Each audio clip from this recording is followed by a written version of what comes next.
Realmente espero que se encuentren todos bien, de salud, en compañía de toda su familia, ¿no? El curso que vamos a inaugurar el día de hoy, son las tecnologías de información y comunicación para el proceso de enseñanza y aprendizaje, aplicando los entornos virtuales. Ante la presente coyuntura, colegas, que estamos pasando, y ante la incertidumbre del retorno a clases presenciales, el rectorado y dirección académica, con el apoyo de colegas, ha visto la necesidad de llevar adelante este curso por la importancia y la utilidad que representa. Bueno, así es cierto, no sabemos qué fecha vamos a volver a clases, pero en algunas declaraciones del señor ministro indicaba que posiblemente se aprueben lo que son las clases virtuales. Entonces, adelantándonos un poquito a ese ámbito, a ese contexto, nosotros estamos promocionando y realizando este curso, ¿no? Para que todos tengamos y homogenicemos nuestras capacidades en cuanto al manejo de las plataformas virtuales, ¿no? Para lo que es el proceso de enseñanza-aprendizaje. Bueno, en esta oportunidad, el facilitador para el curso programado es el ingeniero Ariel Ruiz Arratia, de formación ingeniero de sistemas. Cuenta con una maestría en lo que es inteligencia de negocios, maestría en educación superior, una especialidad en tecnologías para la toma de decisiones, diplomado de depósito de datos, diplomado en docencia por competencias, diplomado de enseñanza de la lengua quechua. Algunas referencias en cuanto a experiencia laboral: ha trabajado en lo que corresponde a la Dirección General de Planificación del Ministerio de Educación, en la Agencia de Gobierno de Electrónico y Tecnologías de Información y Comunicación, la AGETIC. Ha sido docente, es docente de pregrado en universidades privadas, Universidad Adventista, Simón y Patiño, la EMI, Domingo Sabio, docente también de posgrado de la EMI, Escuela Militar de Ingeniería.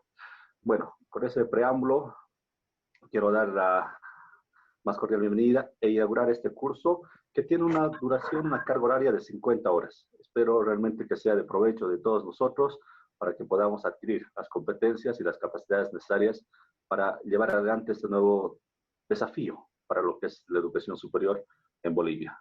Bueno, voy a ceder la palabra al ingeniero Ariel para que continúe y desarrolle este curso con todo esto.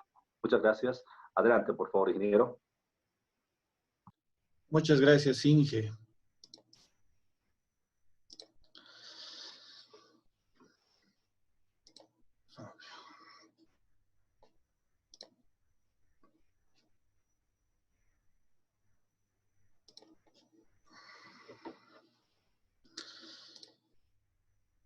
Quisiera que me confirmen, por favor, si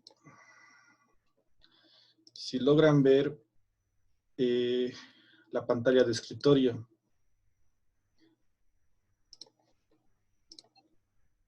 Sí, se ve. Ya, positivo. Entonces empezaremos.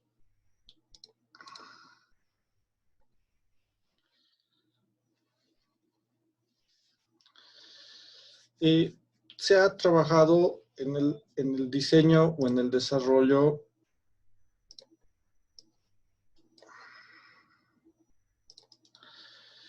de un curso de capacitación de carácter técnico para lo que llega a ser la formación en tecnologías de información y comunicación para el proceso de enseñanza-aprendizaje, aplicando entornos virtuales. Este curso ha sido diseñado bajo ciertas premisas, ¿no? Es decir, una de ellas, básicamente, vamos a desarrollar lo que es este contenido. ¿Qué más? Donde vamos a tener lo que es introducción,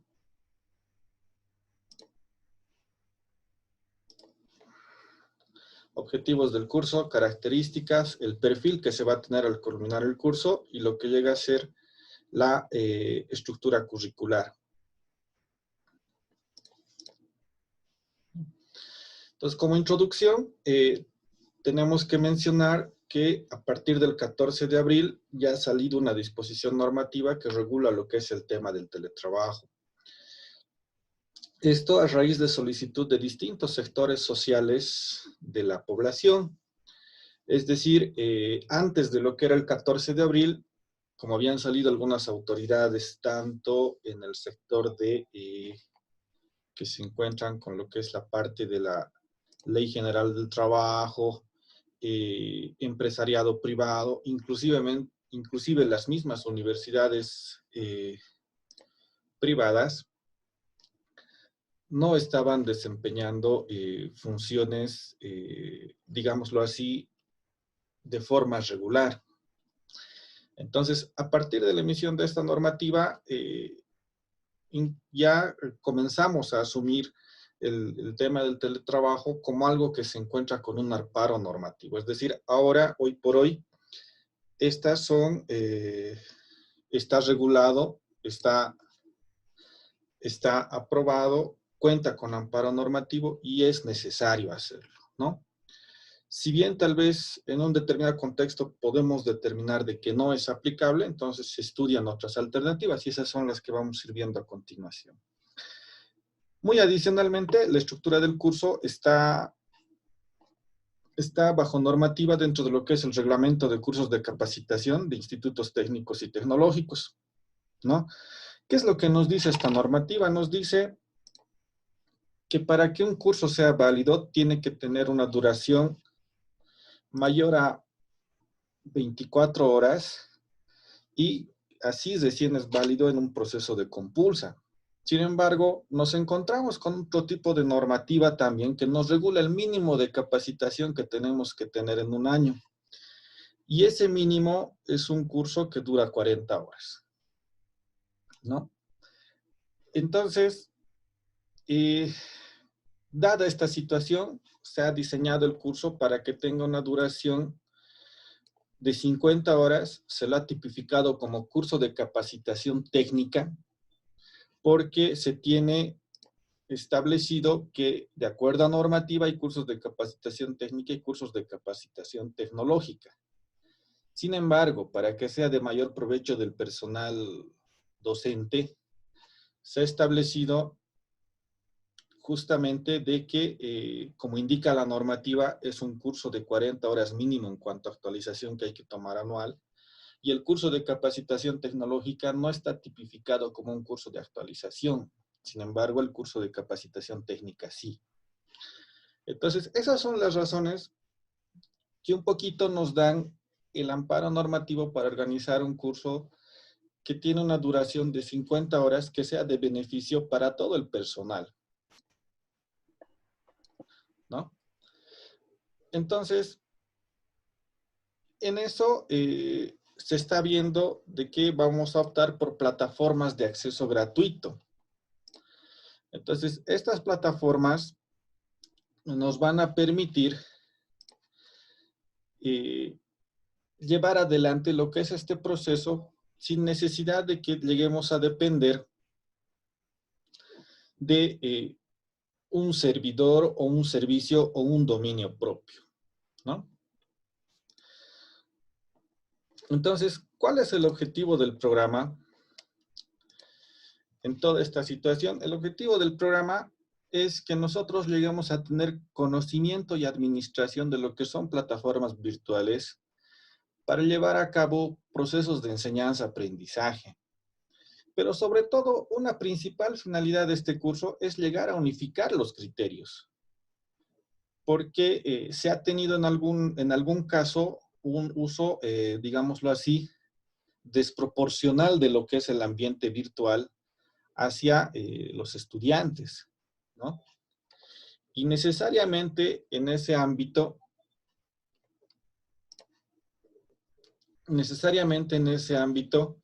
se ve la necesidad de organizar. Entonces, este curso tiene esas características justamente porque va al cumplimiento de la normativa y va en beneficio del personal docente.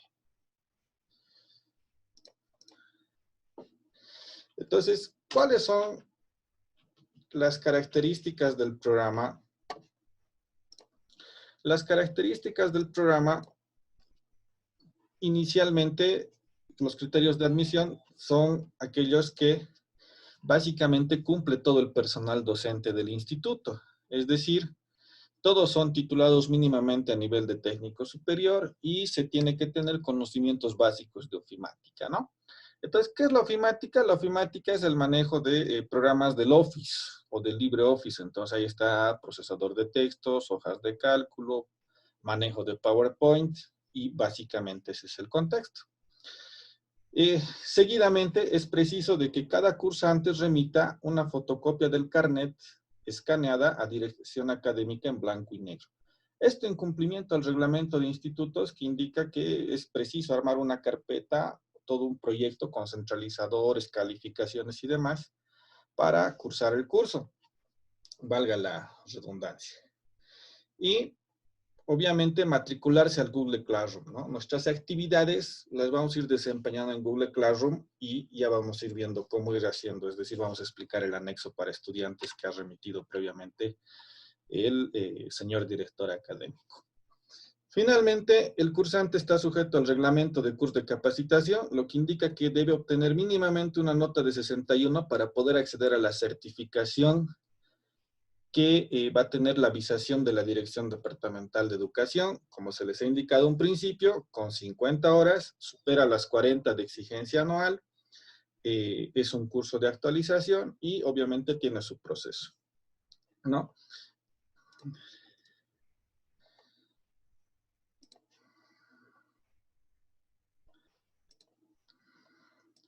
Seguidamente, ¿cuál es el perfil del graduado? El perfil del graduado es un profesional que va a gozar de una capacitación técnica que le va a permitir crear, administrar y solucionar problemas que impliquen la aplicación de técnicas y herramientas con metodologías y estrategias adecuadas a través de soluciones tecnológicas, basadas en el uso de plataformas educativas y herramientas de tecnologías de información y comunicación de apoyo. ¿Cuáles van a ir siendo estas herramientas? Esas se les van a ir proporcionando en la medida que vaya desenvolviéndose el curso. ¿Cuál es la estructura curricular que tiene el curso de capacitación técnica?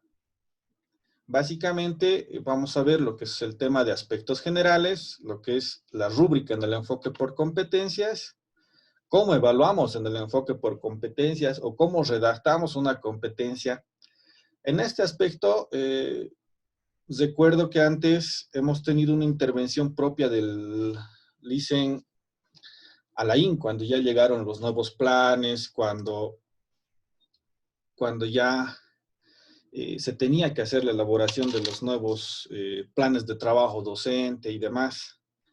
Entonces, la idea de esto, seguramente el día miércoles que nos toca ver este acápite, va a ser un poquito el uniformar criterios en términos de redacción, fundamentados en la bibliografía que corresponda, ¿no? Es decir, esto tiene tiene sus componentes que están basados en determinados autores, los cuales es preciso asumir criterios de unificación y sobre todo utilizar herramientas de evaluación que me permitan asignar determinadas valoraciones por plataformas educativas, ¿ya no? Es decir, esta plataforma me permite usar esta otra esta, y son del enfoque por competencias, entonces voy a usar mejor esta. En el módulo 3, que es el día viernes, vamos a ver lo que es el Moodle y el Chamilo, que son bastante parecidos. Ya la siguiente semana estaríamos tocando lo que es el Google Classroom, herramientas de apoyo y lo que viene a ser un proyecto final. ¿Cómo van a estar organizadas las sesiones?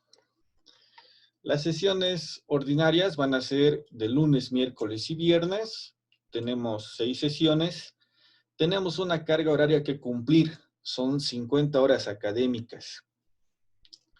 Entonces, tanto en la primera semana como en la segunda, ya vamos a tener el desarrollo de lo que van a ser determinados proyectos para levantar plataformas educativas X, ¿no?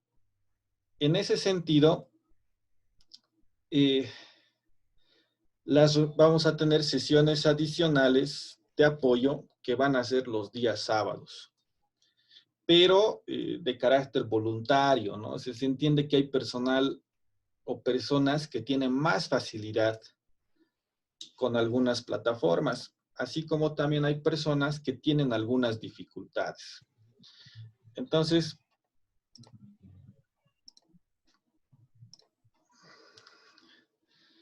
sin embargo, todas estas sesiones van a ser desarrolladas en lo que llega a ser el turno mañana, ¿no? Entonces, de esa forma vamos a ir desarrollando lo que son las sesiones. Algo que me ha parecido interesante a modo de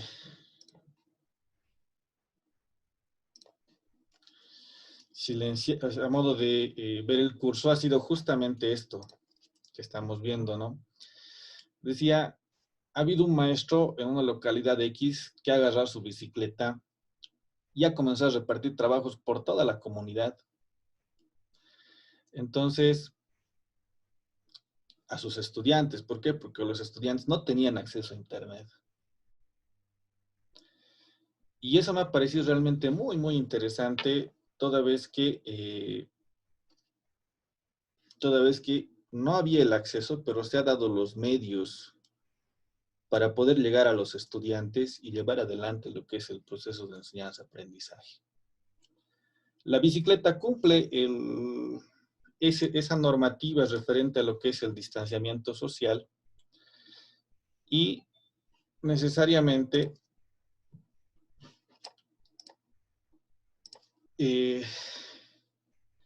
permite lo que es el tema de desplazamiento. Es decir, en esos casos extremos, realmente en situaciones bien críticas, se tiene personal que está desempeñando aún su función docente.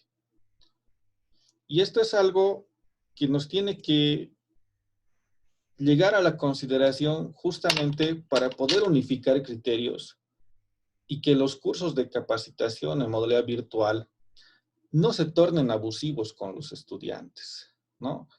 Es decir, hay situaciones donde justamente, como les decía antes, se ha excedido en alguna medida aquellas capacidades de acceso a la tecnología a las que puede llegar a tener un estudiante. Entonces, la idea de este curso no es forzar un tema de desproporción en cuanto a lo que es el acceso a la tecnología por la brecha digital que tenemos, sino la idea es de uniformar criterios y dar todas las facilidades que corresponden.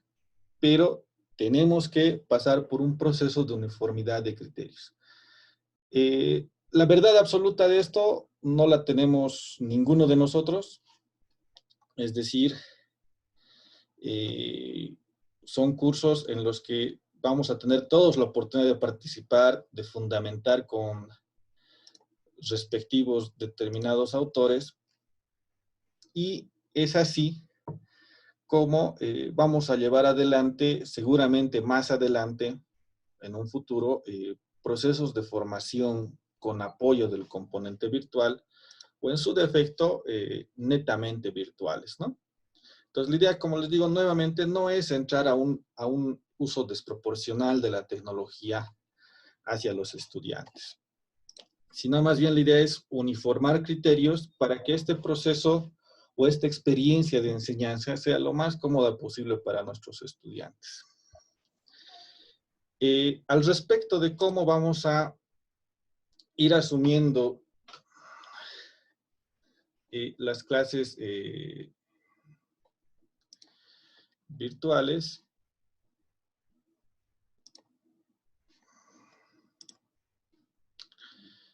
entonces tendríamos básicamente estas sesiones presenciales donde necesariamente tenemos el uso de lo que es la videoconferencia.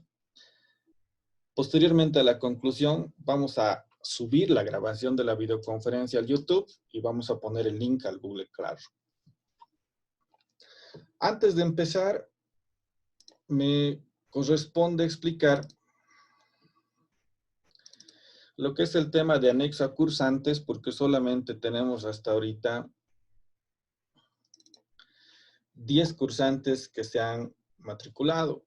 Me confirman, por favor, se puede ver el escritorio, ¿no? Claro que sí. Sí, está bien, Ariel, se puede ver. Ya. Pues, Sí, se alcanza a ver. perfecto. Entonces, se ha remitido por WhatsApp este documento que indica el anexo A para cursantes. Es decir, cómo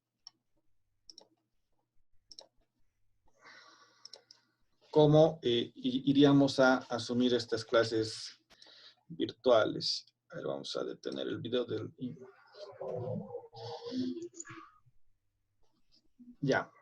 Entonces, la idea de esto es de que cada uno puede ingresar a su cuenta Gmail. Podemos hacer la prueba justamente ¡Ah, mi batería! así.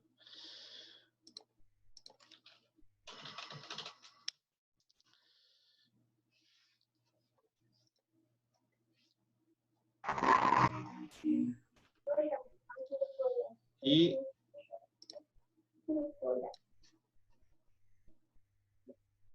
a ver. Entonces, la idea básicamente es de que cada uno pueda loguearse a su cuenta de Gmail.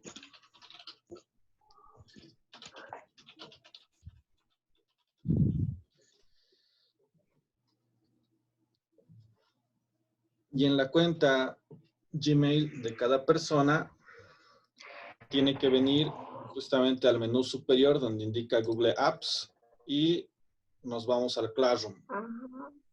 ¿Ya? En el Classroom, de la forma como está en la guía de anexo de cursantes, si es la primera vez que se está entrando, les va a botar esta ventanita como en la guía, si nunca han entrado. Si ya lo hemos usado antes, de hecho les va a botar directo. Entonces, para unirnos a un curso, para unirse a este curso, le van a dar clic a esta opción que dice más y a la opción que dice unirse a clase.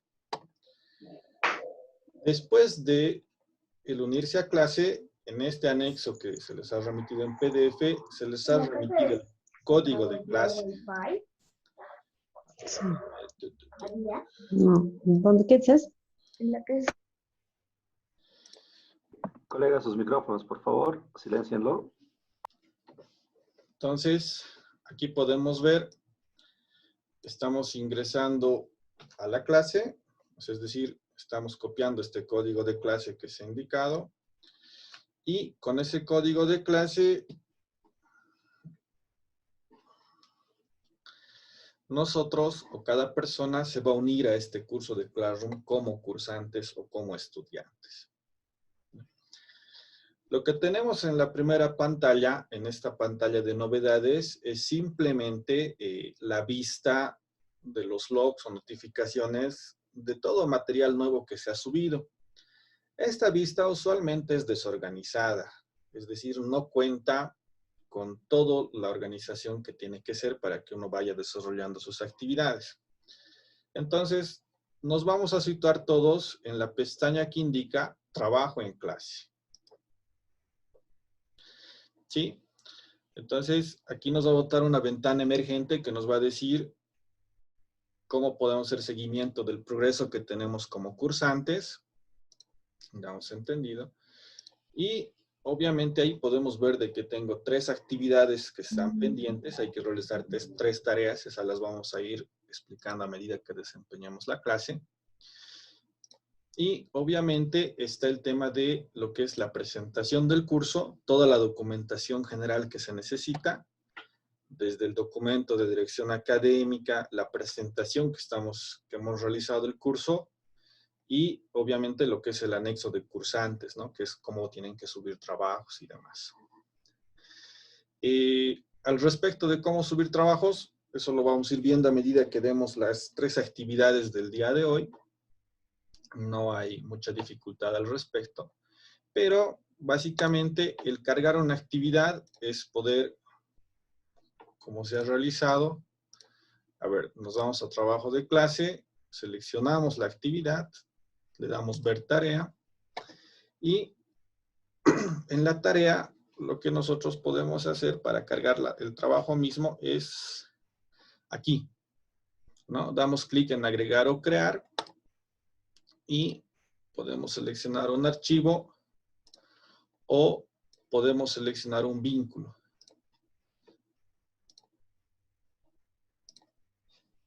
Entonces, de esta forma, o un link de Google Drive, o algún documento que podamos encontrar. Y de esta forma vamos a ir realizando la entrega de trabajos, ¿no? Cada trabajo tiene su guía de actividad. La guía de actividad tiene detallado una serie de pasos que ya vamos a ir mostrando cómo llevarlos adelante. Entonces, nuevamente, ya hemos visto cómo loguearnos, cómo ingresar a la clase. Ya estamos viendo cómo poder subir algunos trabajos. Y básicamente de esa forma estaríamos llevando adelante lo que es este proceso, ¿no? Entonces, muy adicionalmente, el Google Classroom, como el Zoom, nos permite descargar una aplicación propia del Android. Sin embargo, y esto es de bastante utilidad para el tema de los cursantes o los estudiantes, ¿no? Muchas veces, antes que acceder a una PC, estamos con nuestro celular. Entonces, sin embargo, lo que se recomienda es de que la primera vez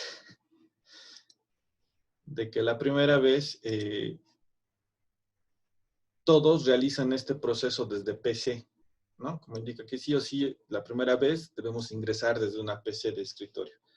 Y después, si ustedes gustan, podemos utilizar el Google Classroom desde la aplicación móvil, no hay ningún problema. ¿Cómo subimos trabajos? Como se les ha indicado, tenemos que situarnos todos en la pestaña de trabajo en clase. Tenemos que desglosar la tarea que se ha subido y tenemos que justamente realizar la entrega.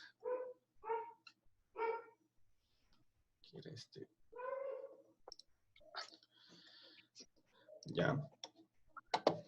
Entonces, de esa forma iríamos entregando los trabajos y viendo el material que hay que realizar. Adicionalmente a esto, con eso ya estaría hecha la presentación de lo que llega a ser el curso, y con eso ya podríamos empezar lo que llega a ser el tema de aspectos generales. No antes de... ¿Quién me está rayando mi pantalla? No antes, sin tomar en cuenta aspectos motivacionales, como este, por ejemplo, ¿no? Hemos visto de que había un docente que ha agarrado su bicicleta y ha comenzado a repartir trabajos por toda su población, ha recogido los trabajos y ha vuelto una rutina esa forma de realizar el trabajo de proceso de enseñanza-aprendizaje. Paralelamente a eso, buen día, chicos. ¿Cómo están? Docentes en otras ocupaciones, en otros lugares, básicamente han filmado sus clases y Alice Marlen.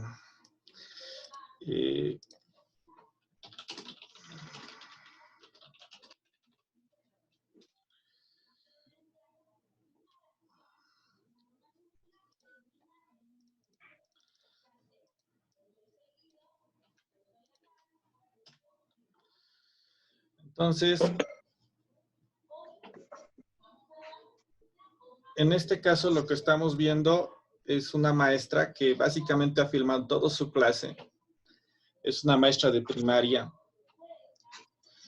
Y justamente es quien nos ha... admitir todo. Y justamente constituyen un referente de que sí se puede llevar adelante estos procesos, ¿no? Si hay alguna dificultad en el acceso, vamos a solucionarlos. Por favor, les voy a pedir de que me envíen sus correos Gmails, si es que fuera, pero no creo. Hay que tener cuidado con lo que es la copia y el pegado, que no se pegue con espacios, digámoslo así, ¿no? Sino simplemente copiar, o sea, copiar y fijarnos que no hay ningún espacio, va a entrar con toda seguridad con el código de clase. Dicho esto, podemos empezar ya con la unidad 1, que son los aspectos generales.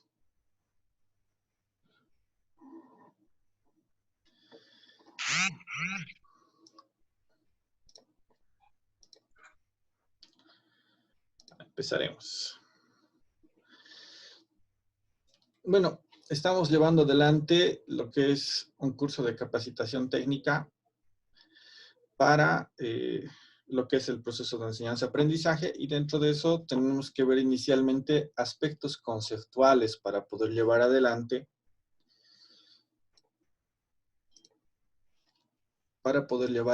lo que es el proceso de enseñanza-aprendizaje, ¿no? Entonces, el contenido que vamos a ver en esta primera sesión está definido por lo que son los métodos de educación, los entornos virtuales, componentes del proceso de enseñanza-aprendizaje, lo que llega a ser metodología para el proceso de enseñanza-aprendizaje utilizando entornos virtuales, y lo que son herramientas gratuitas, en este caso de Microsoft.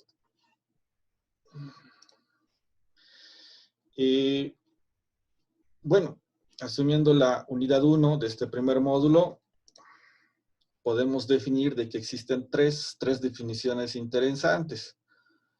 Una es el e-learning, ¿no? El e-learning es una forma de aprendizaje virtual, es un modelo de formación que se tiende a desarrollarse netamente en Internet a través de lo que es el uso de las tecnologías de información y comunicación. Sí, el e-learning tiene ciertas características. Se lo considera una evolución de lo que antes era denominado el e-learning, que es formación a distancia. Entonces, la formación a distancia todavía se realiza en poblaciones alejadas donde no hay el acceso a Internet, ¿no? A través de radio o formación a distancia utilizando lo que es el uso formal de lo que llega a ser el correo. Entonces, el e-learning, que no está mencionado acá, todavía se sigue utilizando.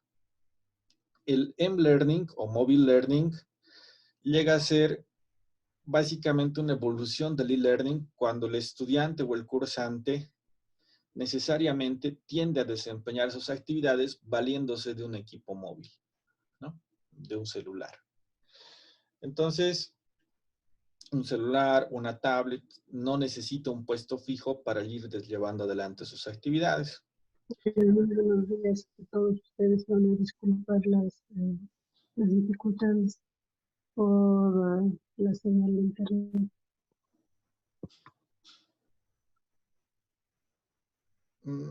Listen, ¿con quién? No he podido recibir bien el audio, a ver si me echan una mano con eso.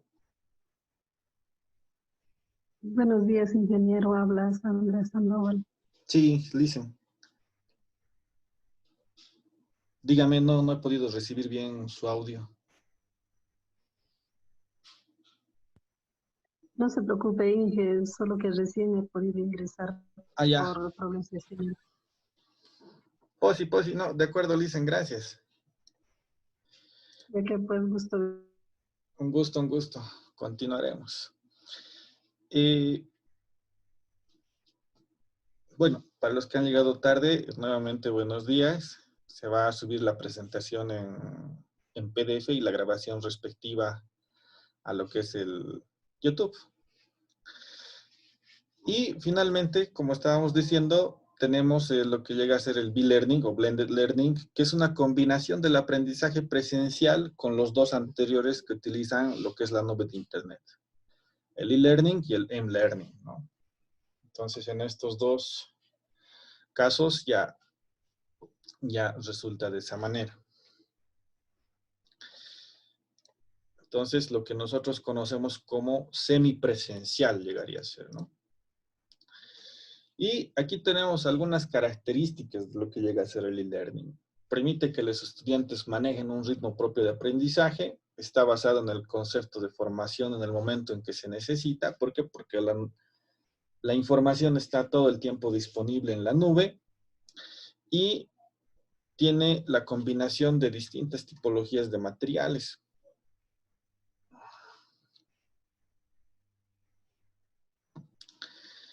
Entonces, con una sola aplicación se puede atender a un mayor número de estudiantes, ¿no? Eso. Y tenemos el mobile learning.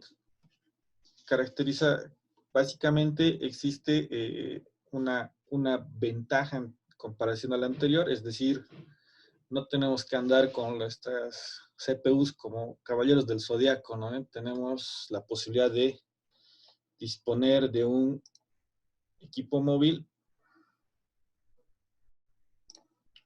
para poder un poquito llevar adelante procesos, si no son de aprendizaje, procesos de enseñanza.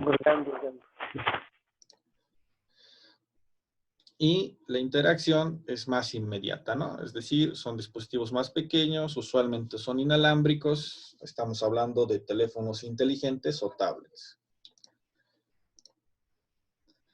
Y en cuanto a lo que es el blended learning,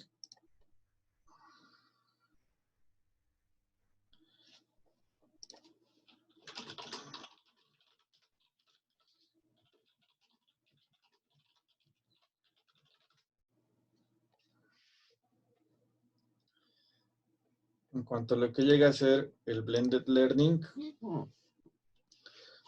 necesariamente tenemos de que, en términos sencillos, combina eficacia y la eficiencia de lo que llega a ser la socialización de clases. Obviamente esto está dicho por un grupo de autores de educación y básicamente tiene este modelo, ¿no? Es decir, manejamos una aula virtual, existe trabajo de instrucción y colaboración, existe comunicación y existen actividades entre el estudiante y el docente, pero que necesariamente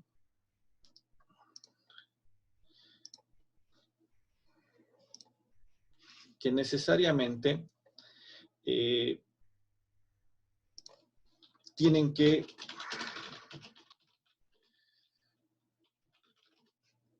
basarse a través de laboratorios, pongámoslo así, decir, simulados, o necesariamente en cierto tipo de ambientes como, no necesariamente Moodle, como ahora nosotros estamos usando Classroom, hay Chamilo, hay Dokeos, hay una serie de plataformas que nos permiten realizar esta interacción.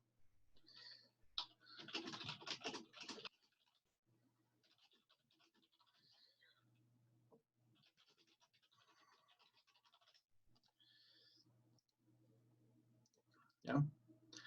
Y, bueno, dicho esto, o desarrollados esos tres conceptos, vamos a pasar a lo que es el tema de entornos virtuales.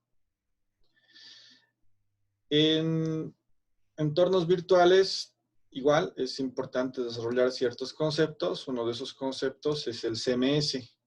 El CMS básicamente es más utilizado por quienes somos informáticos o de sistemas, es decir, me permite realizar manejo de contenido a partir de lenguajes como HTTP, JavaScript y otros, ¿no? Sin embargo, este concepto de manejo de contenido que está orientado a la parte de informática, a la parte web, a la parte de internet, se contrasta más adelante, y lo vamos a ir viendo. Y también hay otro concepto importante que es el MOOC. Entonces, ¿qué es un MOOC? Son cursos online que son masivos y abiertos. Usualmente esto puede llegarse a entender no necesariamente como una plataforma de dedicación exclusiva, ¿no? Sino como una técnica que utilizan algunas plataformas para enseñanza. Por ejemplo, Udemy, no solo Udemy, sino también tenemos a, ¿dónde estamos? Aquí.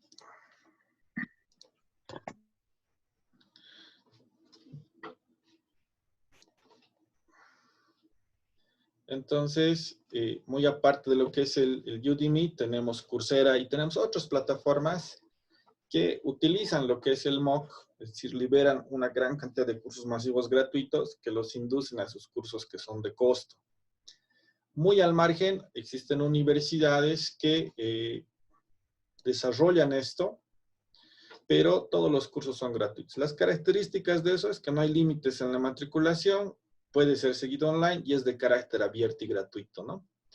Entonces hay bastante de eso.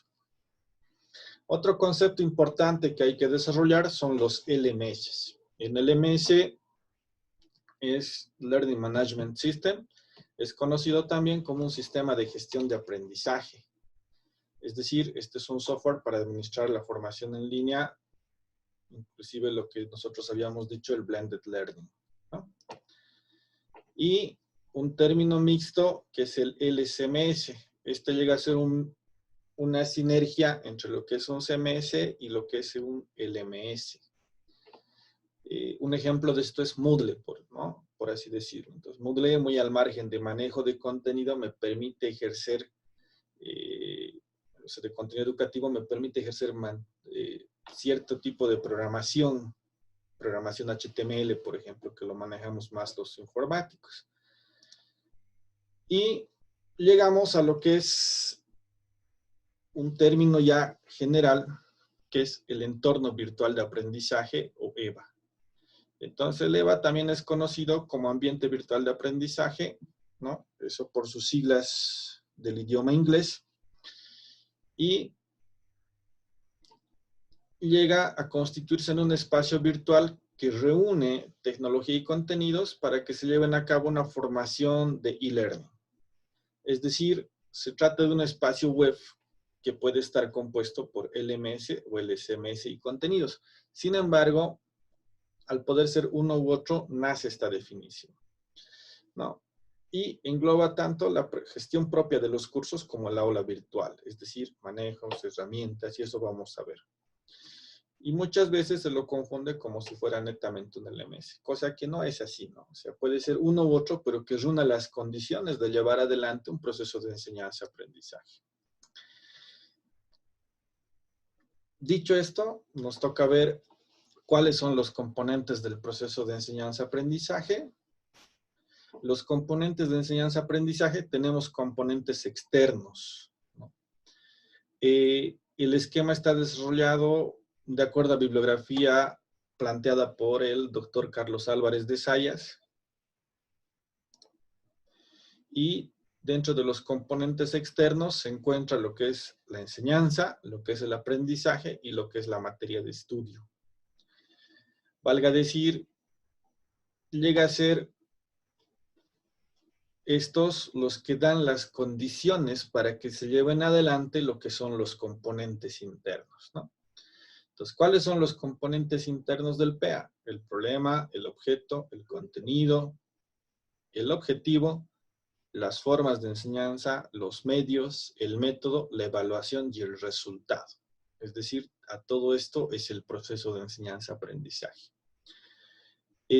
¿Cómo yo organizo, cómo plasmo todos estos componentes? Eso es en el plan de trabajo docente, ¿no? El plan de trabajo docente debería reflejar y refleja lo que es la justificación, lo que son los medios de enseñanza, los instrumentos y el método o las estrategias de enseñanza con las cuales se va llevando adelante el PEA.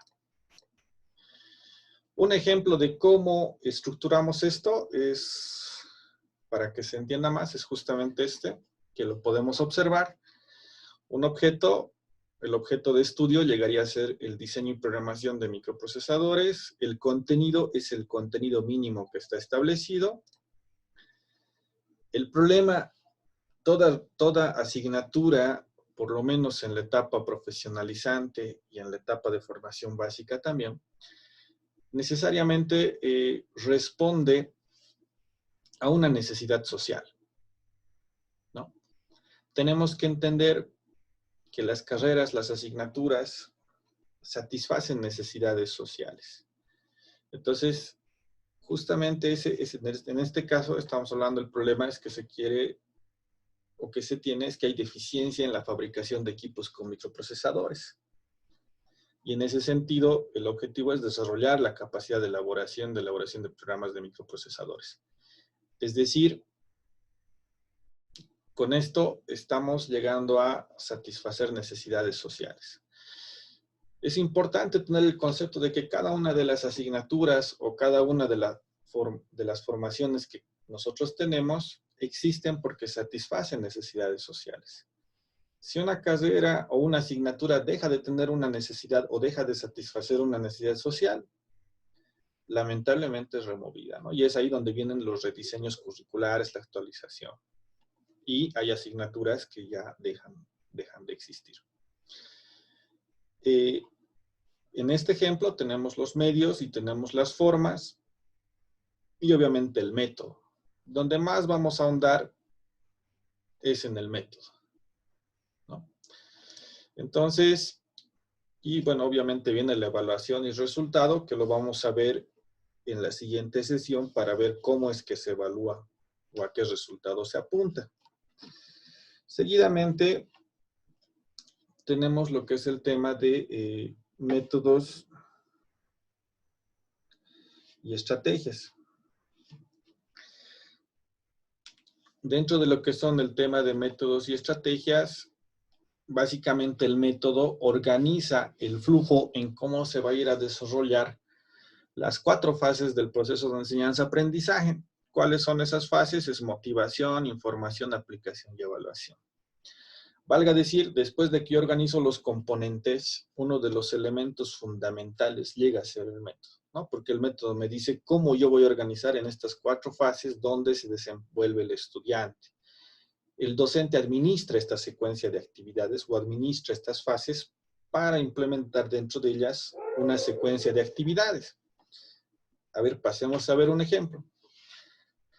En este ejemplo de cómo yo organizo el PEA, puedo ver que en la fase de motivación se realiza exposición de casos reales, conformación de grupos, sorteos de casos para proyectos, entrega de planos según sorteo. En este ejemplo, lo que básicamente yo puedo reconocer a simple vista es que estoy utilizando la estrategia de aprendizaje basada en proyectos y que estoy utilizando el estudio de casos, ¿no? Que son 2 estrategias diferentes de enseñanza-aprendizaje. Obviamente, como les digo, es el docente en función a las estrategias, a las herramientas que define, quién organiza, el cómo va a ir llevándose adelante el proceso de enseñanza-aprendizaje en sus 4 fases. ¿Esto para qué? Para poder evaluar y asignar una valoración cual y cuantitativa a los estudiantes. Esto es muy importante.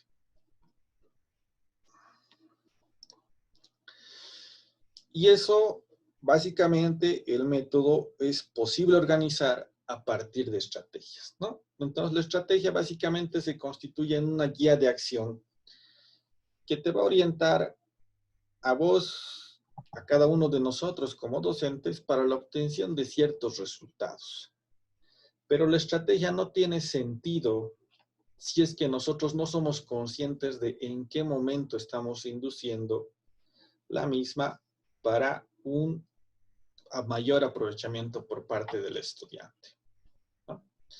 Entonces, las técnicas se combinan con las estrategias, son procedimientos didácticos que se prestan a ayudar como parte del aprendizaje.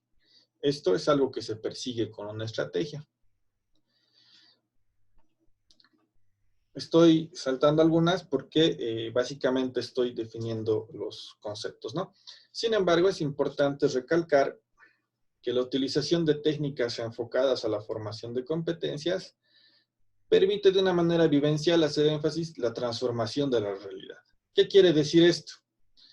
Que tenemos 3 dimensiones bien establecidas. Esas dimensiones son el saber ser, el saber hacer, el saber conocer, ¿no?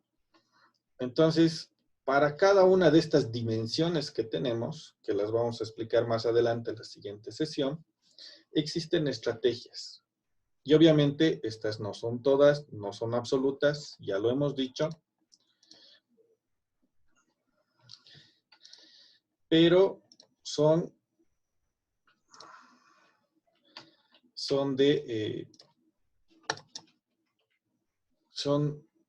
algunas que nos van a orientar para diseñar un proceso de enseñanza. La exposición también está denominada clase magistral, es la comunicación oral que ejerce el docente, donde explica básicamente lo que es una cápite y realiza una demostración, si es que es de desarrollo experimental, o realiza netamente una exposición teórica si se basa en un texto escrito. Básicamente lo que trata es de proporcionar una estructuración a lo que va a ser el desenvolvimiento de una clase, ¿no? Ejemplo de exposición, lo que estamos haciendo en este momento y lo que hemos hecho para la presentación del curso. Paneles de discusión es un trabajo grupal organizado en los que los estudiantes expresan cada uno sus puntos de vista. Seminarios, por definición, está orientado a un grupo reducido de estudiantes donde cada uno de ellos investiga un tema y expone entre ellos, ¿no? Entonces está orientado a la formación de los estudiantes como expositores y esto justamente en la parte del saber conocer. Está la meta-atención, que es el conocimiento de los procesos mentales para seleccionar estímulos específicos. Es decir, cómo logramos que el estudiante logre una mayor atención. Está la metamemoria. Esta es una estrategia centrada en que el estudiante tenga un mayor conocimiento de la capacidad de memoria. Es decir, no necesariamente a la parte memorística, sino también a la parte experimental. Tenemos la metacomprensión. Esto ya va no solamente a que yo me acuerde, no solamente a que yo reproduzca, sino también a que yo pueda razonar, si ustedes quieren así, y por eso se plasma en una propuesta de acción determinada, ¿no? Tenemos estrategias aplicables al saber hacer. Estas no solo permiten una actividad individual, sino también despiertan el trabajo colaborativo. En realidad, ¿qué quiere decir esto? Están orientadas a la formación del saber ser. Entonces ahí tenemos los juegos de negocios, son simulaciones, son ejercicios de tomas de decisiones. Se lo puede asumir también en la parte tecnológica, en carreras como construcción civil, en carreras como industrial. ¿Y por qué? Porque todos algún rato tienen que ver lo que es la factibilidad,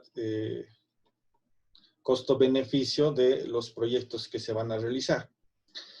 El juego de roles es bastante interesante, es representar algún caso de la vida real, asignarnos roles, usualmente el representante, el secretario, el redactor, así lo define, y algún otro que se pueda asignar de acuerdo a la necesidad que se tenga, de acuerdo a la simulación que se está haciendo, ¿no?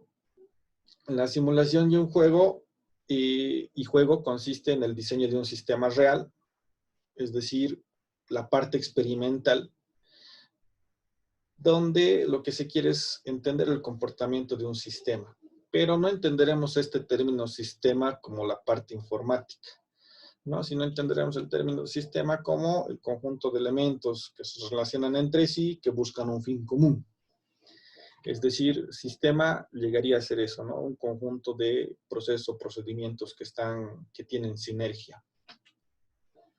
El aprendizaje basado en problemas, bastantes lo usamos, es plantear problemas de la vida real al estudiante para que busque soluciones al mismo. El aprendizaje basado en problemas se caracteriza por conformar grupos para dar solución a los problemas planteados. Y Adicionalmente también está lo que es el método de casos, que es una descripción escrita de un hecho acontecido en la vida de una persona, ¿no? Este estudio de casos me da un caso de estudio específico para que yo pueda realizar el planteamiento. Usualmente esto está combinado, es decir, el método de casos o el estudio de casos con el aprendizaje basado en proyectos, usualmente. Y justamente, ¿no? Es el aprendizaje basado en proyectos, son actividades que enfrentan al estudiante a situaciones problemáticas reales y concretas que requieren soluciones prácticas. El trabajo de campo, y esto nosotros ya lo podemos entender como la práctica empresarial o el trabajo dirigido externo, ¿no? Es decir, pone en contacto al estudiante en una actividad real de la sociedad. O el trabajo comunitario, donde los estudiantes de últimos cursos comienzan o desarrollan actividades de apoyo a la comunidad. Y también tenemos estrategias aplicables al saber ser, y esto depende de la actitud. Es decir, esto desarrolla la parte actitudinal que tenemos cada uno de nosotros. Entonces, aquí es muy importante discusión, por ejemplo, de dilemas morales.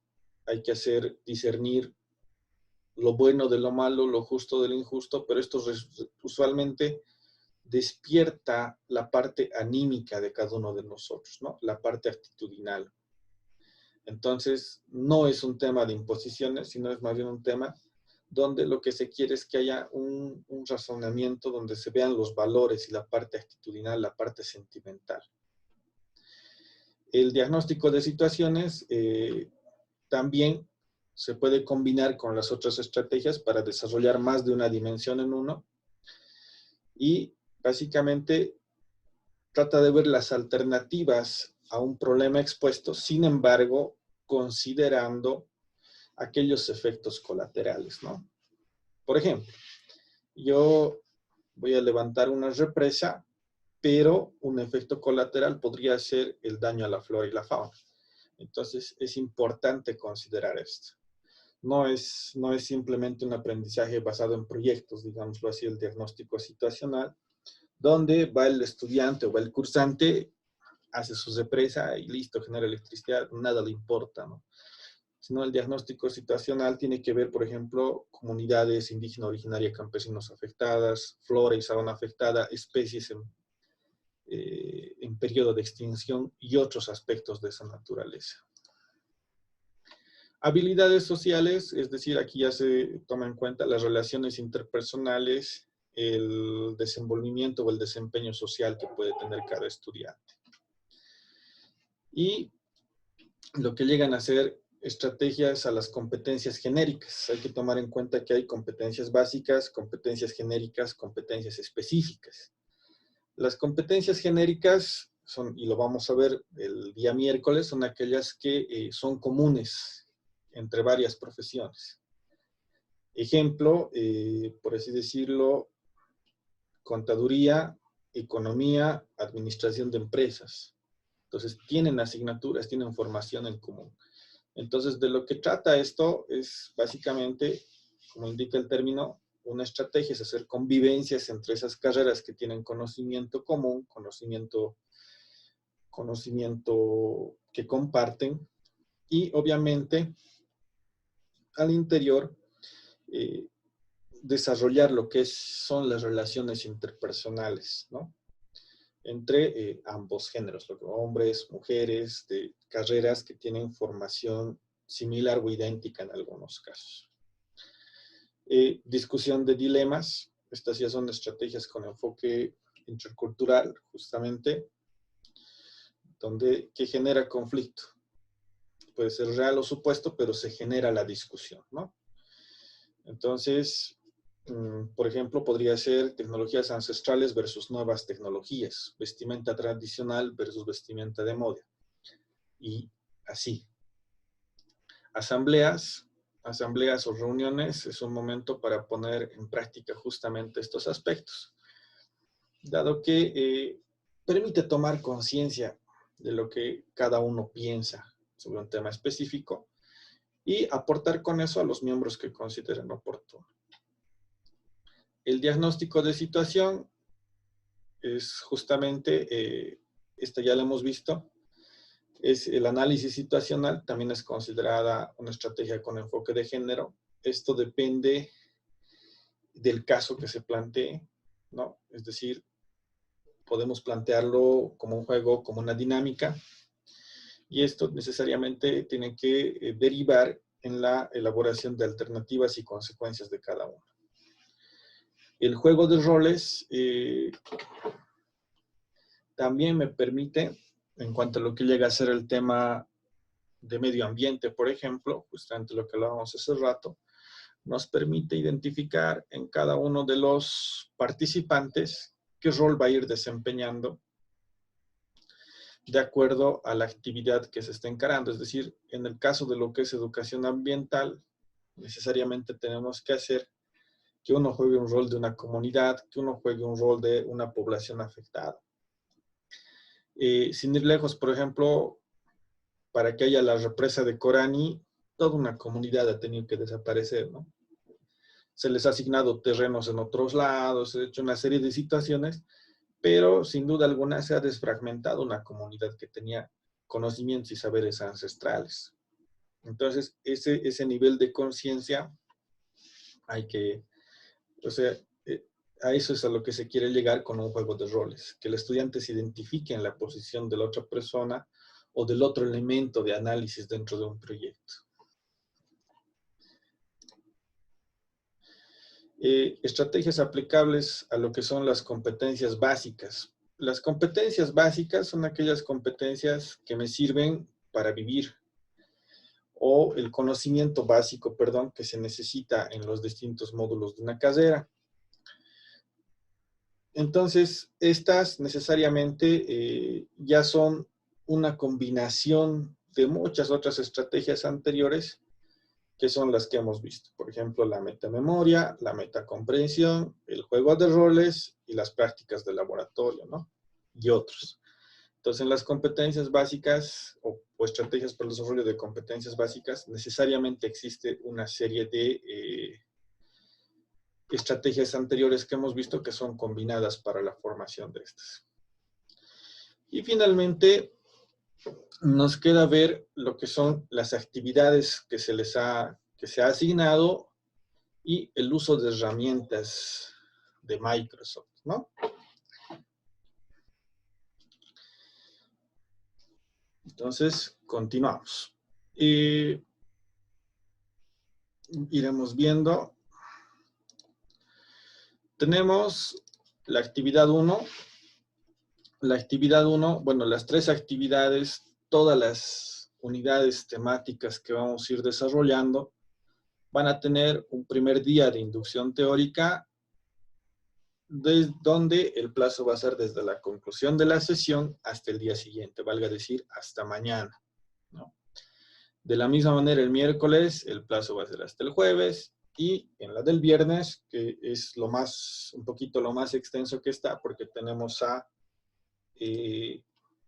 lo que es Moodle y Chamilo, entonces va a ser sábado y domingo, con una sesión de apoyo el sábado por la mañana.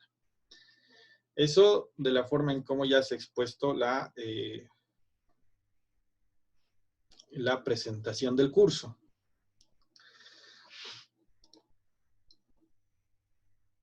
Entonces, la actividad 1 básicamente consiste en la elaboración de un mapa mental basado en las lecturas, ¿no? Estas lecturas para la elaboración del mapa mental son justamente las de la diapositiva que ahora estamos exponiendo, juntamente con estas que están en plataforma, ¿no? Yo entro en plataforma como estudiante, me voy a trabajo de clase y escojo la unidad 1 de aspectos generales, que es la que ahora estamos desarrollando. En esta unidad 1 podemos identificar primero las representaciones gráficas, es decir, tenemos un repaso de cómo llega a ser un mapa mental, un mapa conceptual y un cuadro sinóptico, por un lado. Desde ya, un mapa mental no es una forma estructurada que existe de representar la información, y Básicamente un mapa mental es representar gráficamente lo que yo he logrado comprender de una X o Z lectura.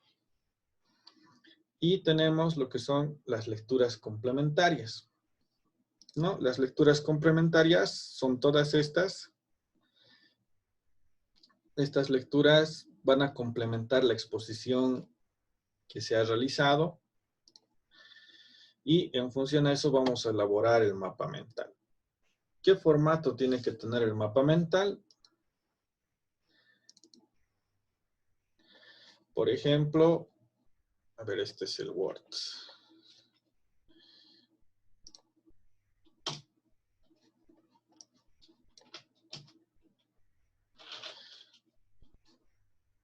Por ejemplo, yo puedo agarrar y decir, vamos a guardar esto con otro nombre y vamos a poner solamente actividad 1. ¿No? El mapa mental sería bueno trabajarlo en herramientas básicas, como Paint, por ejemplo, ¿no? Entonces en Paint, yo lo que tengo que hacer, tengo que representar de forma gráfica lo que yo entiendo de las unidades 1 y 2. ¿Cuáles son las unidades 1 y 2 que yo he asumido en esta exposición? Los métodos de educación y los entornos virtuales. Es decir, de forma gráfica se tiene que ver cuál es la relación de estos dos. ¿No? Entonces, por un lado están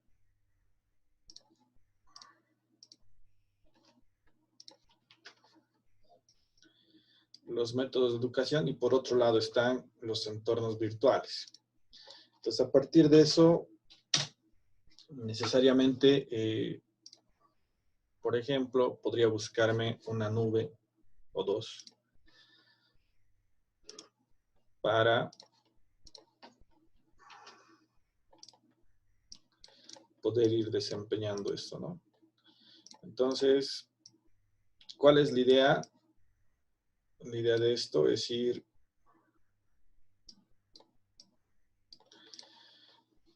armando un mapa mental de a poquito que me permita después, justamente como indica el trabajo, como indica la guía indica que debe subirse en formato .doc, ¿no? Entonces, después de terminar el mapa mental, lo que vamos a hacer es vamos a seleccionar el gráfico.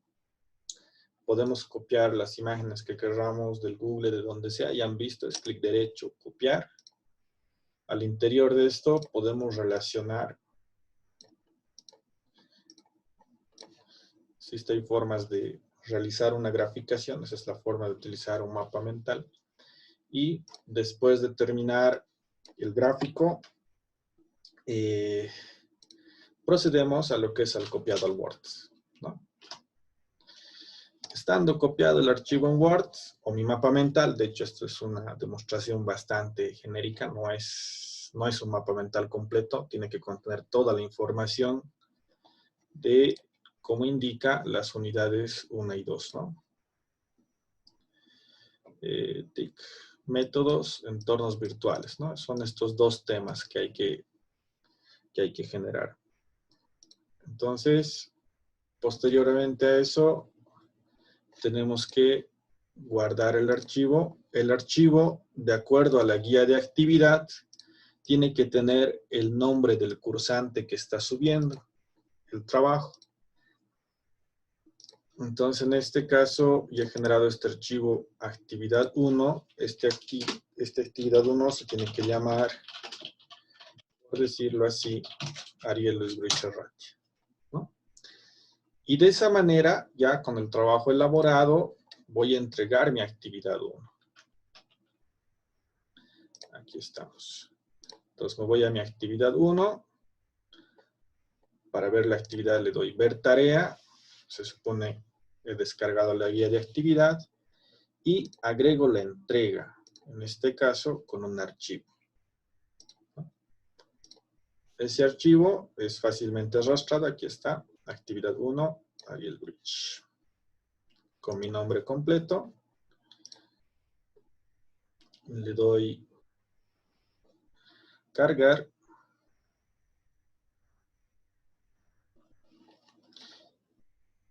Y aquí, si es primera vez que estamos usando, les va a aparecer esto, ¿no? Dice, ¿cómo entregar un trabajo?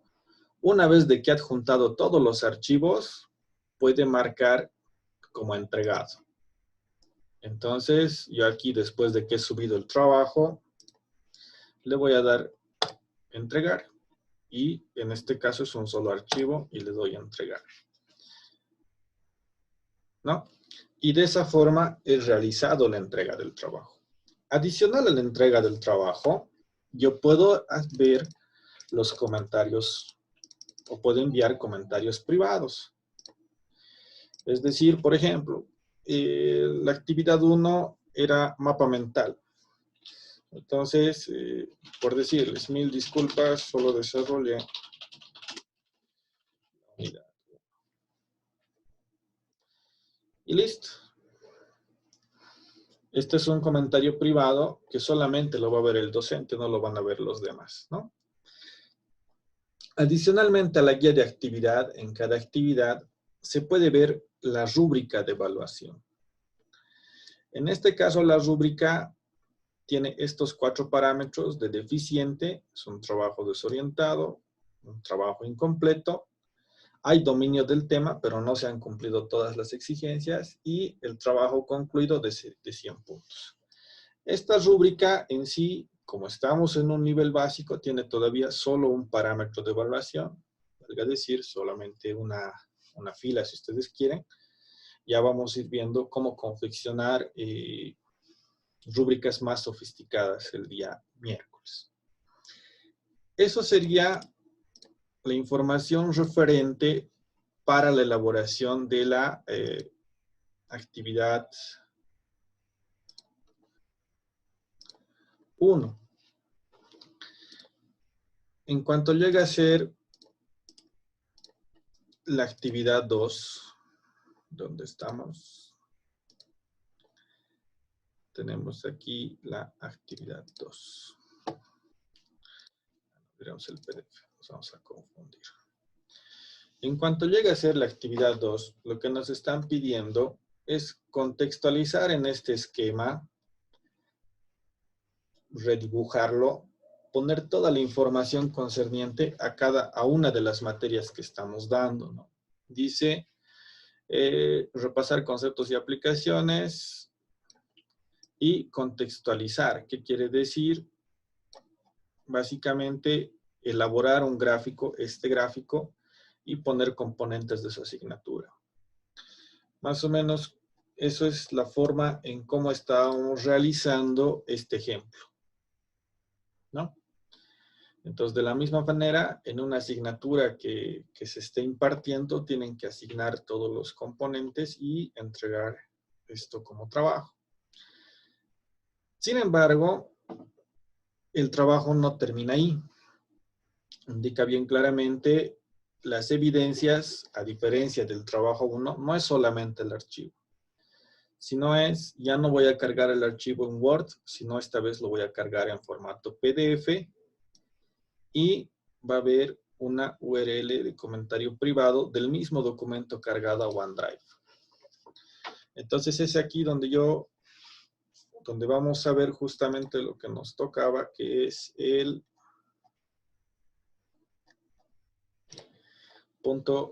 quinto punto de la clase del día de hoy, que es el manejo de OneDrive, ¿no? Para el manejo de OneDrive, necesariamente tenemos que ingresar a una página que es el Outlook o el hotmail.com. En esta página, si no tienen cuenta, pueden proceder a crearse una cuenta, ¿no? Es decir, crear cuenta gratuita es lo que tienen que hacer. Y posteriormente a la creación de la cuenta, pueden iniciar sesión. Entonces, en mi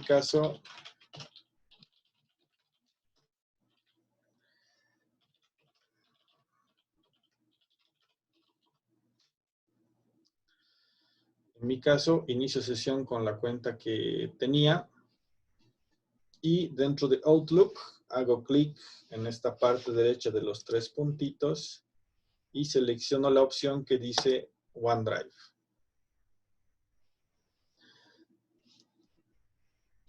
¿No?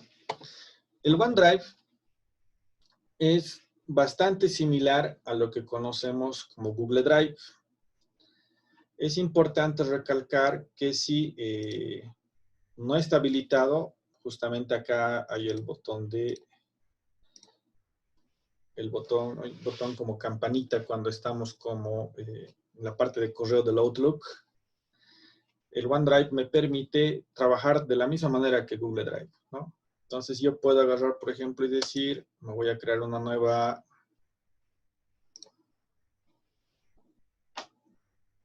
perdón, puedo subir un archivo y este archivo que puedo subir o que voy a subir va a llegar a ser esta guía actividad 2. Entonces yo agarro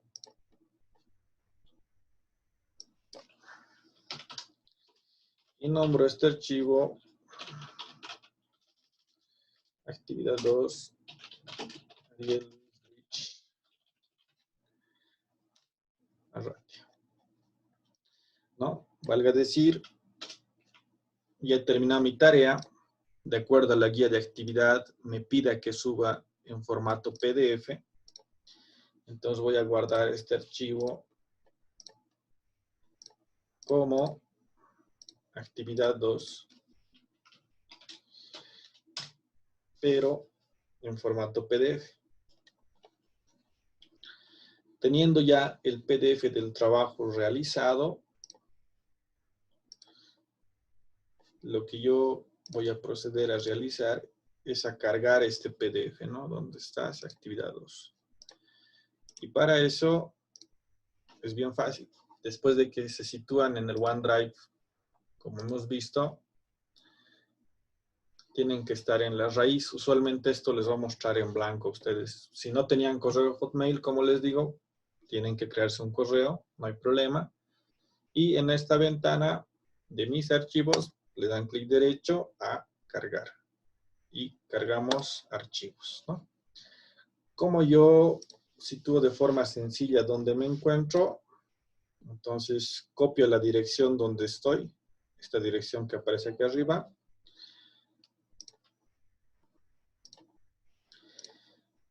Selecciono, la copio con las teclas Control más C y pego la dirección en este sentido, aquí, donde dice el nombre del archivo.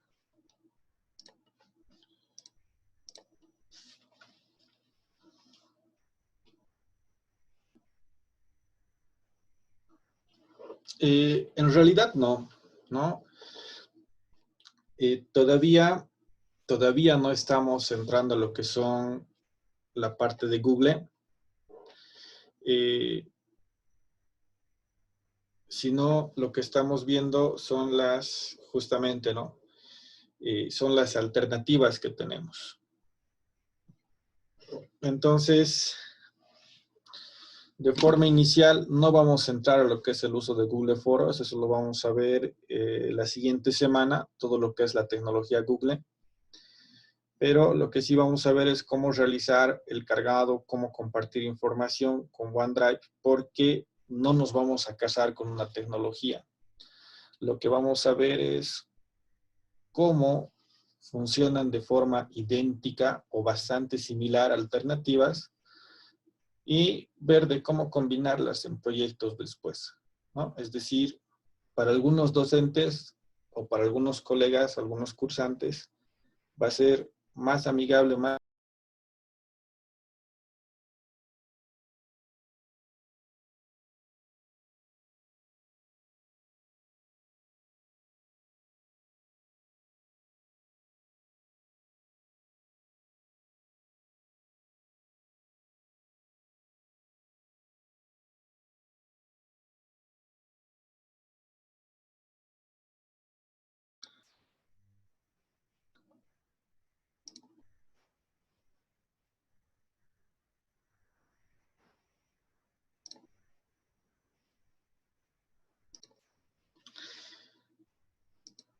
Ahora sí, ¿no? Yo creo que sí, ahora sí. Ya.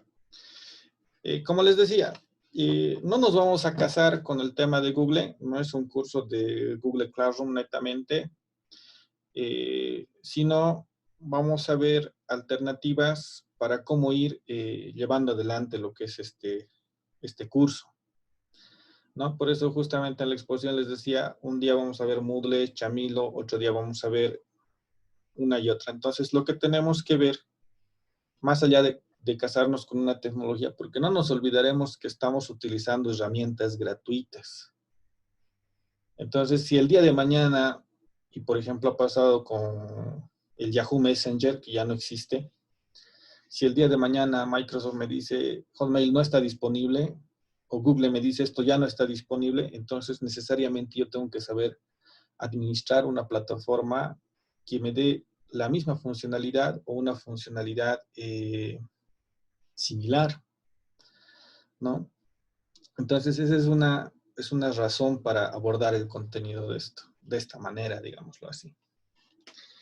De todas maneras, sí, sin duda alguna vamos a ver el Google Forms, vamos a ver, y ahorita estamos viendo cómo crear una actividad en Outlook y cómo subirla al Classroom, ¿no?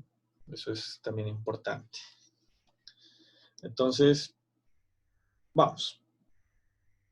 Tenemos la actividad 2.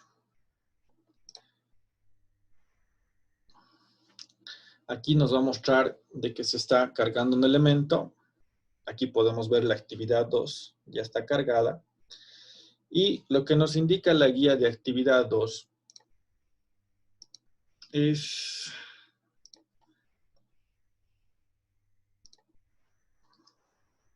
¿Hay más? No veo. Aquí estás. Lo que nos indica la actividad 2 es de que tengo que subir un archivo. Siempre vamos a seleccionar la tarea y le vamos a dar ver tarea. Y aquí estamos. Cómo hablar con tu profesor, ¿no? Con los comentarios privados. Entonces, de acuerdo a la guía de actividad 2, yo puedo agregar mi trabajo. Entonces, el trabajo que voy a agregar primero va a ser justamente la actividad 2. Ya estamos en la carpeta. Escojo la actividad 2 del curso y la cargo.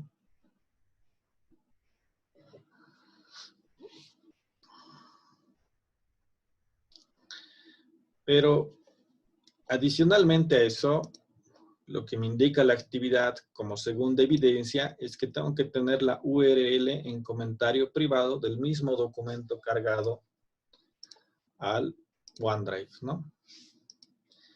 Entonces, en el OneDrive, de aquí lo tenemos, yo doy clic derecho al archivo que he subido y le voy a dar compartir. Y en compartir, yo voy a seleccionar esta opción que dice copiar vínculo, ¿no? Y se me genera el vínculo y le doy copiar. Entonces, con este vínculo copiado, lo único que yo hago es, me vengo aquí a la actividad 2. Y en la actividad 2 puedo agregar el vínculo, ¿no? Es decir, la dirección web donde se encuentra.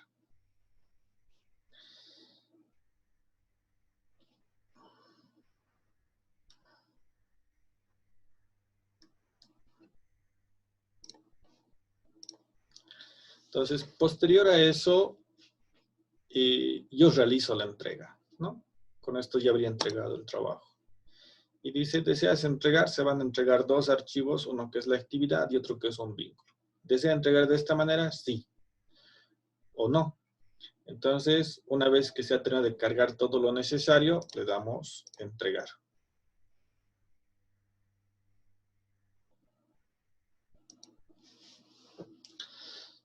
¿Ya? Y obviamente, ¿no? Podemos ver.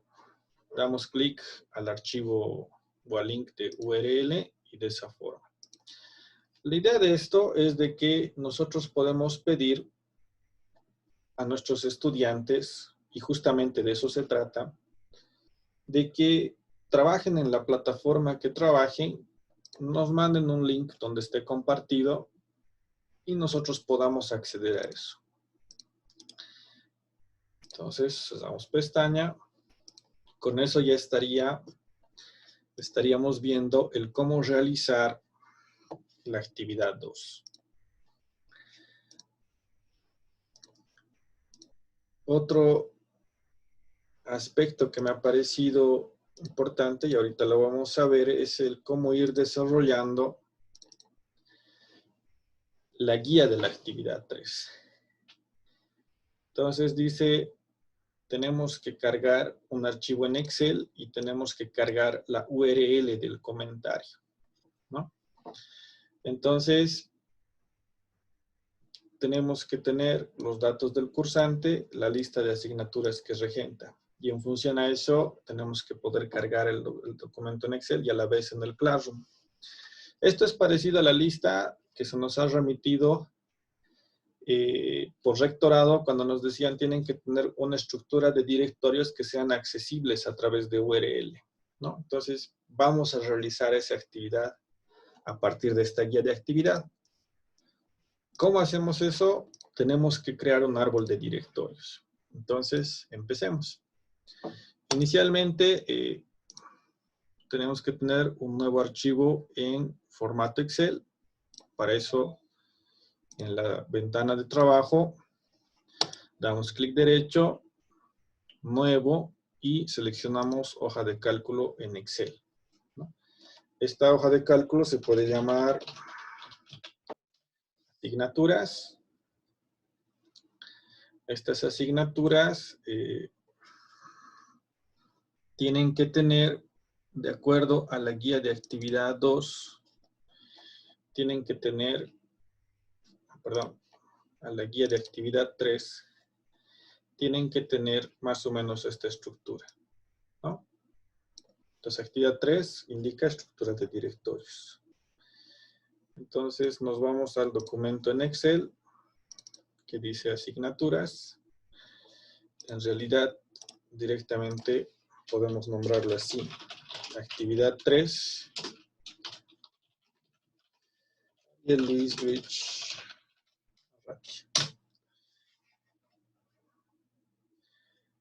Ya. Tenemos que tener los datos generales. Ay, caramba, ¿qué he hecho?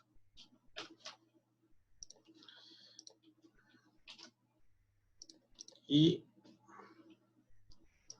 básicamente llegarían a ser esos. Posterior a eso tenemos que tener una estructura de directorios, ¿no? Donde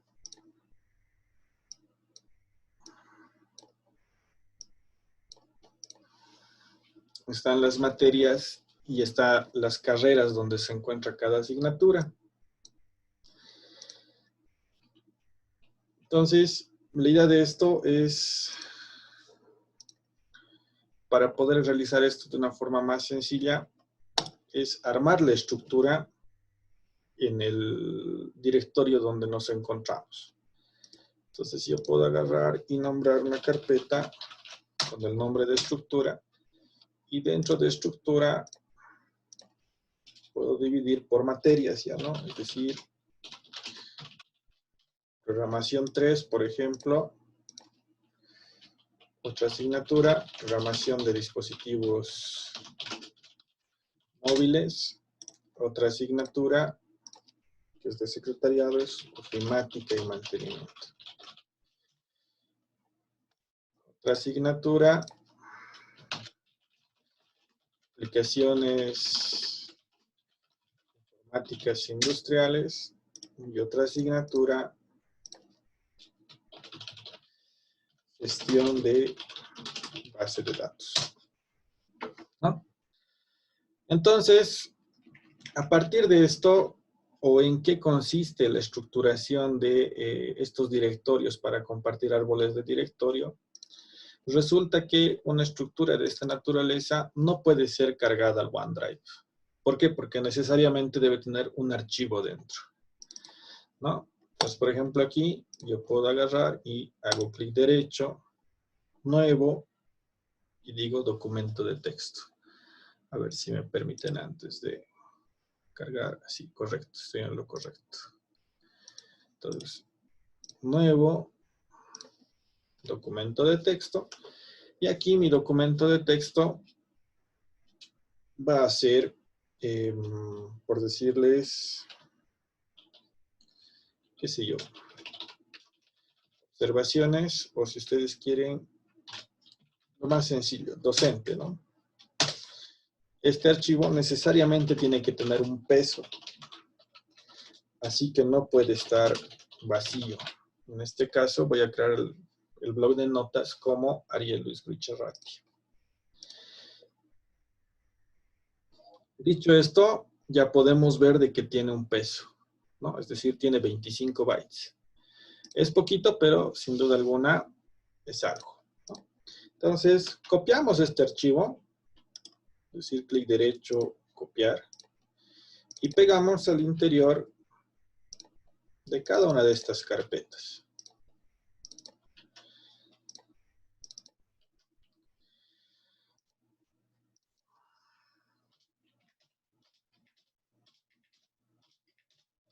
¿No? Después de tener este árbol de directorios ya estructurado dentro de esta carpeta que se llama estructura, procedemos a cargar la misma en el OneDrive.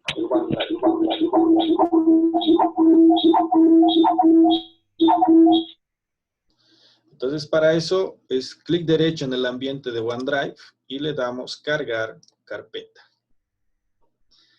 Entonces, en carpeta, si se dan cuenta, no se muestran tipos de archivos. Lo que se encuentra en ese directorio es todo esto, sino simplemente se muestran carpetas disponibles. Seleccionamos la carpeta estructura y le damos subir. Entonces, aquí ya se ha visto, se han cargado 11 elementos en mis archivos, ¿no? Y ese es esta carpeta que se llama estructura, que indica ahora mismo. Entonces, ¿cómo vinculamos las carpetas de las materias a direcciones URL que ya hemos visto antes de que funcionaba, ¿no? Entonces, entramos a la carpeta estructura, tenemos estas cuatro carpetitas. En cada carpeta se tiene un archivo donde está el nombre del docente que está realizando, y lo que procedemos a hacer es a compartir. Entonces, por decirles, aplicaciones informáticas industriales. Clic derecho, compartir. Esto, ojo, solo se puede compartir con correos Outlook, en algún caso, o en este caso lo que vamos a hacer es copiar vínculo. Entonces, generamos el vínculo, lo copiamos, la materia es aplicaciones informáticas industriales. Me voy al Excel y en aplicaciones informáticas industriales tengo que agregarle la URL. Entonces, para eso hago clic derecho y selecciono la opción de hipervínculo. En hipervínculo pongo la dirección web de la carpeta compartida y le doy a aceptar. De la misma forma, me voy a la otra asignatura, en este caso gestión de base de datos, le doy compartir, copiar vínculo, copiamos el vínculo, nos vamos al Excel, clic derecho en la celda, hipervínculo y pegamos. De la misma manera vamos a ir haciendo en todas las materias que cada uno de nosotros vaya regentando. Entonces, ofimática y mantenimiento, programación de dispositivos,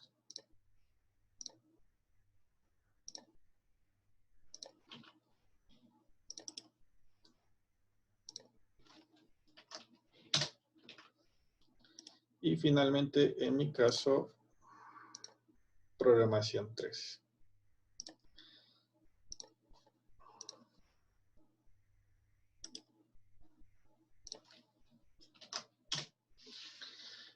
¿Qué es lo que nos dice la guía de actividad?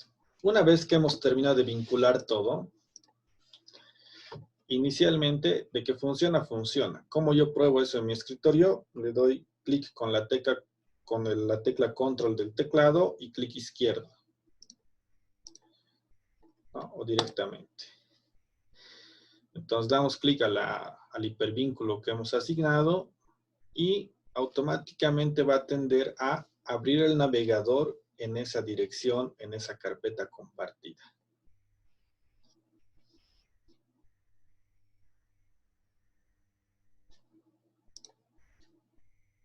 Y en este caso podemos ver, ¿no? Hay que anotar lo siguiente. Yo he creado o he iniciado sesión en mi Mozilla, ¿no? Entonces aquí está abriendo en el Google Chrome y aquí me dice usted necesita iniciar sesión. ¿Qué quiere decir eso? Básicamente, a grandes rasgos, les explico, existe un espacio limitado de almacenamiento en este Google Drive o en estos espacios de almacenamiento. Entonces, no necesariamente utilicemos Moodle, utilicemos Chamilo, utilicemos Google Classroom.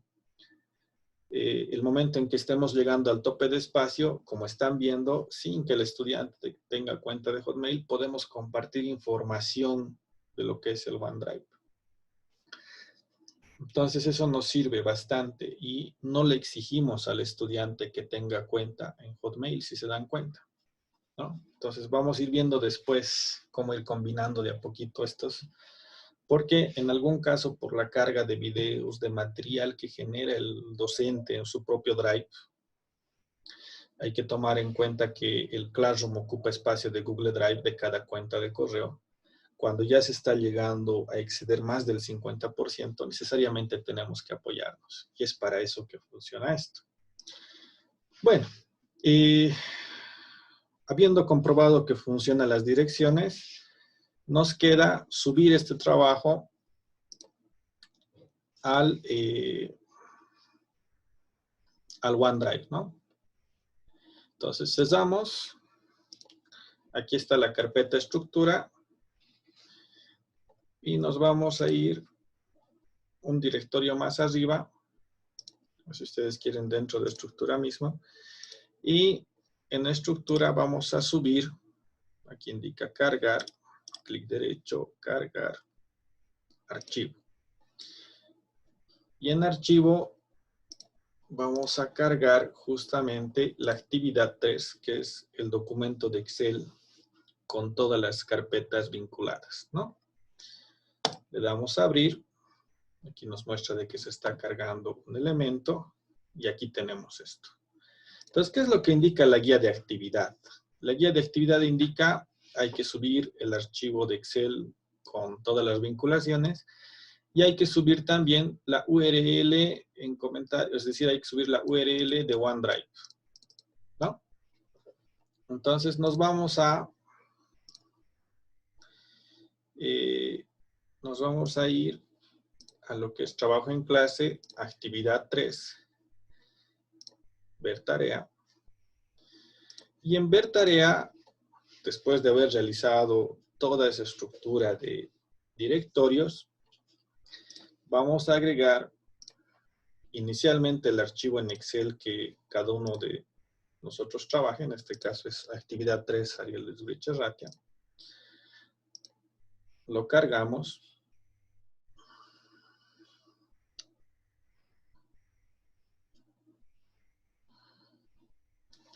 Y muy aparte de eso, en esta actividad 3, vamos a darle clic derecho y compartir. Copiamos el vínculo, le damos copiar. Y aquí, ojo, hay que ver, ¿no? Dice, cualquier persona que tenga el vínculo puede editar, dice. Entonces aquí podemos destiquear el tema de edición, que sea simplemente vista, es decir, es una estructura que yo como docente estoy creando para que accedan mis estudiantes. Es más, se le puede asignar contraseña, pero como es solamente vista, y a veces hay una gran cantidad de estudiantes, le damos que cualquiera puede acceder con el vínculo, ¿no? Pero no puede editar. Le damos a aplicar, le damos a copiar nuevamente. A ver, aplicar, copiar, ya. Copiamos la dirección del Excel compartido, nos vamos a la actividad 3, agregamos un vínculo y con eso habríamos terminado de entregar lo que es la actividad 3. ¿No? Finalmente, entregamos la actividad con el archivo de Excel y con la dirección URL. Le damos a entregar y dice, se van a enviar 2 archivos adjuntos. ¿Está de acuerdo? Un archivo en Excel, un link. Y le damos a entregar. Posterior a la entrega, podemos comprobar cómo funciona esta actividad 3. La URL puede ser que esté rechazando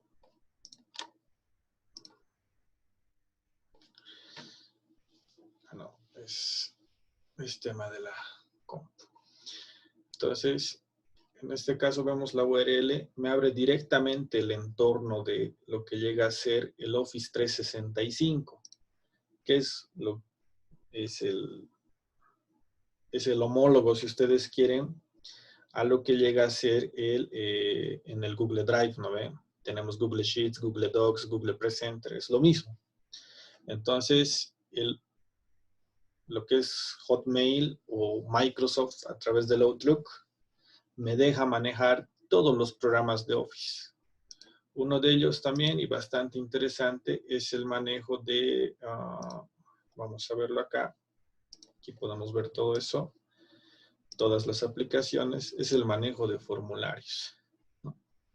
Entonces, si yo tengo una cuenta, por decirles un Classroom, un Google, que ha llegado al tope del espacio, pero necesito seguir asignando porque no puedo migrar mis estudiantes o no puedo prescindir de información, puedo crear una evaluación en lo que son los forms de Microsoft, de la misma manera en como estamos manejando un Excel, y de esa forma asignar un trabajo, asignar una evaluación.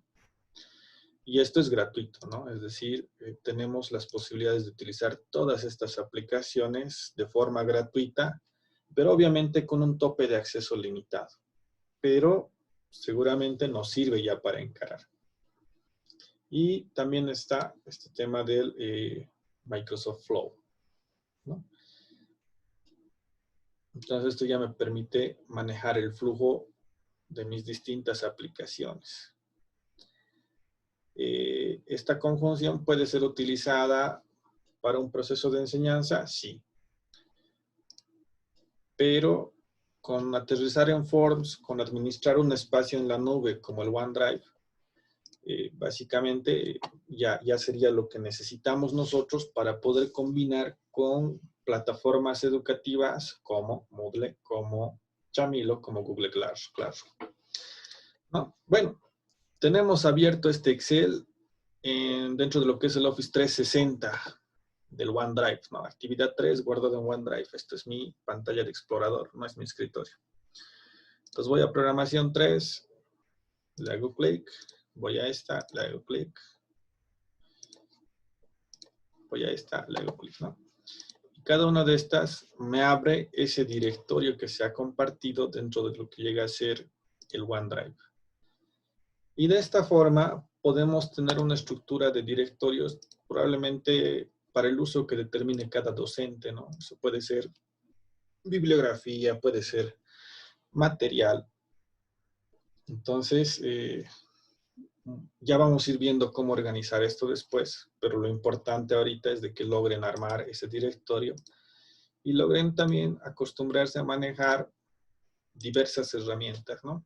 Eso nos va a dar mayor agilidad cuando ya estemos manejando el tema de plataformas.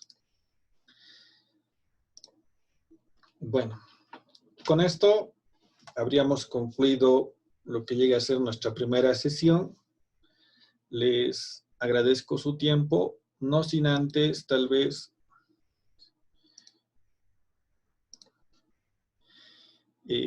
habilitar sus micrófonos y recibir una retroalimentación sobre esta primera sesión, ¿no? Gracias, Ariel, por tu participación. Me indican algunos comentarios internos los colegas. Vamos a estar realizando ese feedback que es importante. Los colegas, ¿no? Si tienen alguna sugerencia para poder realizar algunos ajustes a lo que corresponde el curso. Siéntate, Antonella, necesito, ya se están despidiendo.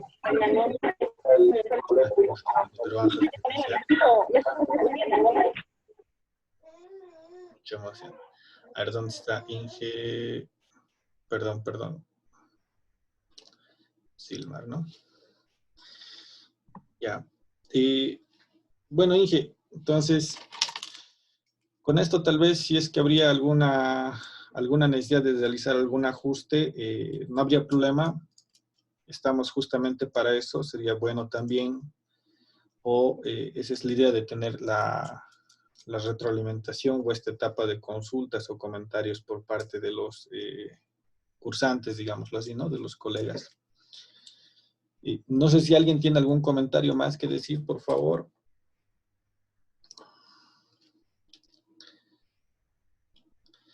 Ya. En cuanto a lo que es este curso, vamos a subir, todo se va a manejar a través del Google Classroom. ¿Ya? Entonces, en el Google Classroom se va a compartir la dirección de YouTube de la sesión que estamos haciendo ahora. Eso se lo realizará máximo hasta mediodía.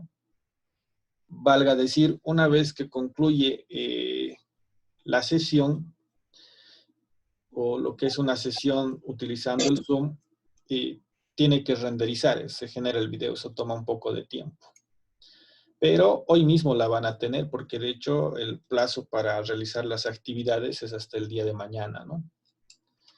Entonces, se va a subir el video de la clase para quienes no hayan podido estar la clase completa y para quienes no hayan tenido la opción o hayan tenido algún corte, digámoslo así, en su servicio de internet. Y ya el día de mañana ya vamos a ir viendo justamente el contenido que nos toca ver y adicionalmente también otras herramientas como ahora, ¿no? Entonces, ¿para qué? Para poder combinarlas después con el uso de plataformas virtuales. Entonces, ¿cuál es la idea? La idea es ver un pool de herramientas que después podamos combinar, ¿no? Por ejemplo, el Moodle libre o el Moodle gratuito no nos va a dejar tener un espacio más de 200 megas. Entonces, necesariamente vamos a tener que compartir archivos o información a través de lo que puede ser el OneDrive o el Google Drive en algún momento, ¿no?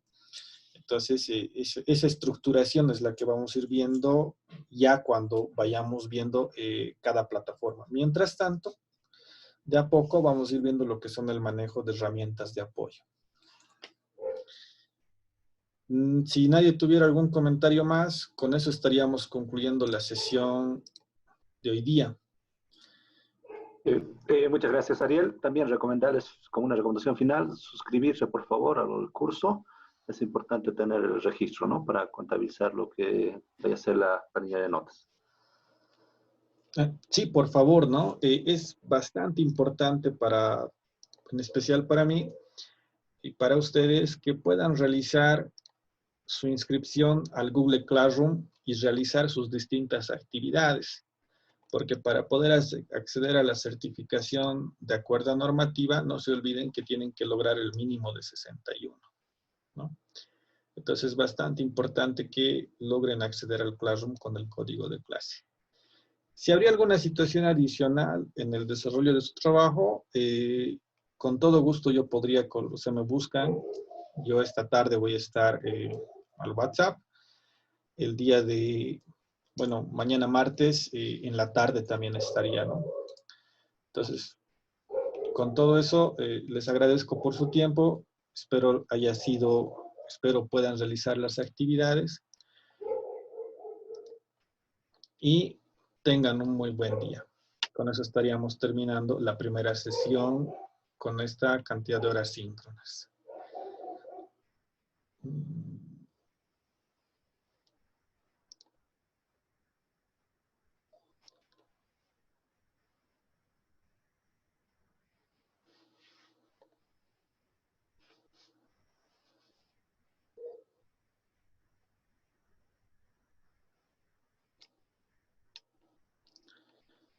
Hasta luego, colegas.